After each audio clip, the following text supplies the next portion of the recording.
ဖခင်က faith ကိုပဲ respect လုပ်တဲ့ဖခင်ဖြစ်တယ်သင်အာဗြဟံရဲ့အမျိုးဖြစ်သလားသင်ဟာ Christian ဖြစ်သလားသင်ဟာဖခင်သားဖြစ်သလားအဲ့ဒီအပေါ်မှာဖခင်ကငါမင်းကိုကောင်းချီးပေးမယ်မင်းကဖခင်သားဖြစ်တဲ့အတွက်ငါမင်းကိုချီးမြှောက်မယ်နှုတ်ဖခင်သခင်ကသင်ကိုချီးမြှောက်ပြီးသွားပြီအမှန်ကျမ်းစာကဒီလိုပြောတယ်မှောင်မိုက်ထဲကနေချစ်တော်မူသောသားတော်ရဲ့အလင်းတွေကိုခေါ်သွင်းပြီးသွားပြီလို့ပြောတယ်ဒါပေမဲ့သင်ဘဝရဲ့ဒီ spiritual realm ထဲမှာရှိတဲ့အရာတွေကဒီ natural realm တွေကိုရုပ်လောကကိုကူးပြောင်းလာဖို့ကကျွန်တော်တို့မှာ faith လိုအပ်တယ်။ဒါကြောင့် financial prosperity ငွေကြေးနဲ့ပတ်သက်တဲ့အောင်မြင်မှုက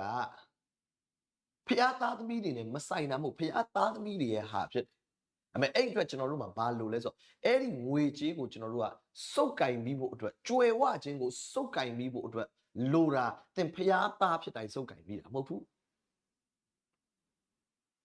ငွေကြေးကြွယ်ဝခြင်းကတင်းရဲ့ right ဖြစ်တယ်တင်းရဲ့အမွေဖြစ်တယ်ဒါပေမဲ့တင်းရဲ့ right ဖြစ်ပေမဲ့တင်းအဲ့ဒီကောင်းကြီးမင်္ဂလာခံရလားမခံရသလားကတင်းရဲ့ယုံကြည်ခြင်းနဲ့ဆိုင်ဖခင်သခင်ကကြွယ်ဝတာကိုနှစ်သက်တယ်သူ့လူတွေကိုချမ်းသာစေခြင်းနဲ့သူ့လူတွေကိုချမ်းသာခြင်းနဲ့မှထားတယ်ကြွယ်ဝခြင်းကတင်းရဲ့ right ဖြစ်တယ်ဆိုတာကိုတင်းသိပြီးသွားပြီလို့ကျွန်တော်ယုံကြည်တယ်အခုကကျွန်တော်တို့ကသိဖို့ပဲမဟုတ်ဘူးကျွန်တော်တို့ကအဲ့ဒါကိုလက်စုပ်လက်ကင်ဖမ်းယူဖို့အတွက်ဖြစ်တယ်။သင်သွားသိမ်းရမယ့်အချိန် The year to occupy ဆိုတာစ조사ယုံဖို့အချိန်မဟုတ်ဘူး။သွားသိမ်းရမယ့်အချိန်ဖြစ်တယ်။သင်ဟာဖြစ်တယ်ဆိုတာကိုသင်ကသိပြီးသွားပြီ။သင်ဟာအဲ့ဒီဟာကိုပိုင်ထိုက်တော်သူသင်ဥစ္စာဖြစ်တယ်ဆိုတာသိပြီးအခုသင်ယူရမယ့်အချိန်ဖြစ်တယ်။ဒီနေ့နှုတ်ကပတ်တော်ဟာ faith for finances ဒီယုံဖို့ဖြစ်တယ်။သွားယူဖို့ဖြစ်တယ်။သွားသိမ်းဖို့ဖြစ်တယ်။ယုံကြည်ခြင်းနဲ့သိမ်းပိုက်ဖို့လည်းကျွန်တော်တို့ဘယ်လိုသိမ်းမလဲ။နံပါတ်1အချက်က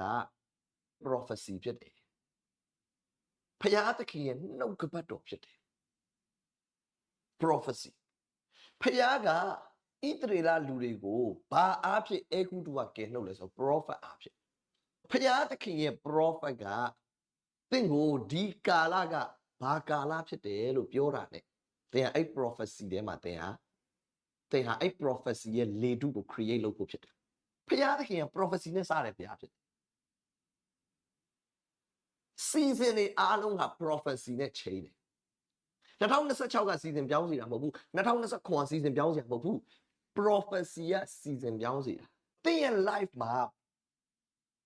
prophesize များလို့อ่ะဘုရားသခင်က prophecy ပေးလာပြီဆိုရင်အဲ့ prophecy ကိုပြန်ပြီးပဲ့တင်တန်ပြန်လုပ်ပါနှစ်ချိန်သုံးချိန်အိမ်မှာအတန်ပြန်ထွက်ပါအိမ်မှာ10ချိန်မကပြန်အတန်ထွက်ပါသင်လုပ်ငန်းကိုစကားပြောပါသင်ရဲ့ business မှာသင်ရဲ့မိသားစုမှာသင်ဘဝရဲ့ငွေကြေးနေပယ်မှာပြောင်းလဲမှုဖြစ်ပြီဒီနှစ်ဇန်နဝါရီထဲကနေသင်ဟာစပွားများပြားတာတွေကိုတွေ့ရလိမ့်မယ်အစ30အစ60အစ100ပွားများတာတွေကိုတွေ့ရလိမ့်မယ်အခုသင်လုပ်ဖို့လိုတာများ prophesize လုပ်ဖို့လိုတယ် prophetic declaration အရင်အရေးကြီးတယ်prophetic voice ကအရင်အရေးကြီးတယ်နံပါတ်2ကသင်ကိုဘုရားက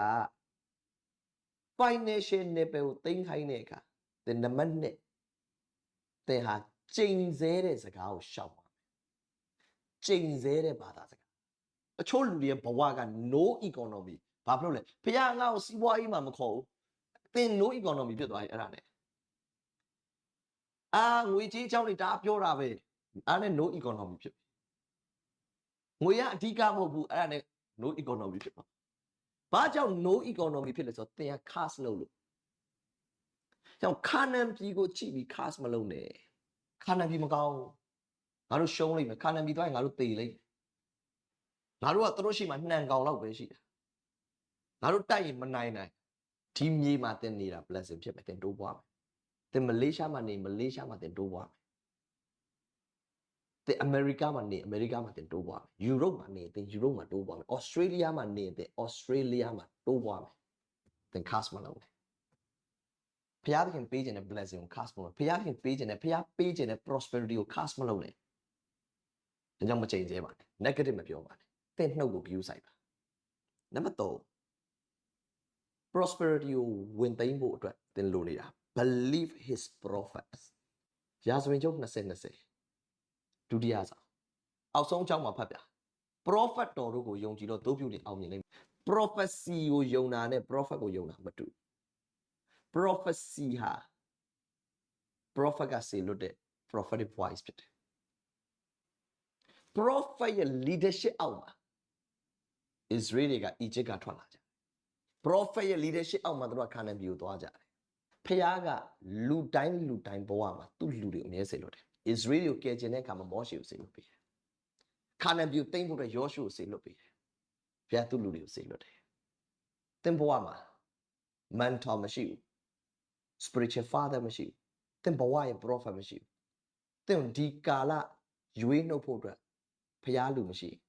ဒီကာလသင်မှာရှိပါစေဒီနှစ် believing for prosperity နဲ့မနေပါနဲ့ faith for prosperity faith for finances ငွေကြေးအတွက်ထသိမ်းတဲ့ဘဝဖြစ်ပါစေခါနန်ပြည်ဟာသိမ်းဖို့ဖြစ်တယ်သင်အတွက်ဖြစ်တယ် the year to occupy မှာ financial level မှာဝင်သိမ်းတဲ့သူများဖြစ်ဖို့ကျွန်တော်ကောင်းချီးပေးတယ်အရောက်ချင်းစီတိုင်းမှာဖျားဖြစ်လူကောင်းချီးပေးပါစေ